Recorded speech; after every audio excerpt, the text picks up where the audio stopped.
শুরু হলো যুদ্ধ। তুমুল যুদ্ধ। বাবরের কামানের আওয়াজে একদম হাতিরা দিক বেদিক ছুটতে লাগলো। এতে পিষ্ট হলো লোদির হাজার হাজার বাহিনী। আসসালামু আলাইকুম।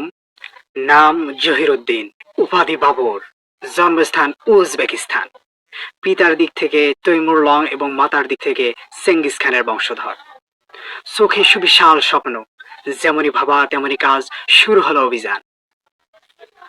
যেন তেন বাহিনীর বিরুদ্ধে অভিযান নয়, লোদির বিরুদ্ধে অভিযান, যার সৈন্য সংখ্যা ছিল 1,00,000 এবং হস্তি বাহিনী ছিল 1,000।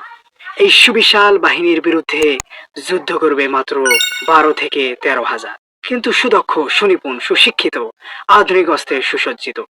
তৎকালীন সময় অটোমানদের কাছ থেকে পেয়েছিল কামান। যুদ্ধের স্থান পানিপাত।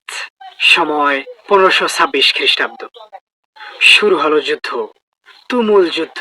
বাবরের কামানের আওয়াজে একদম হাতিরা দিক বেদিক ছুটতে লাগলো। এতে পিষ্ট হলো লোদির হাজার হাজার বাহিনী। কয়েক ঘন্টা যুদ্ধ চলার পর পরবর্তীতে শোনা গেল লোদি ইন্তেকাল করেছে।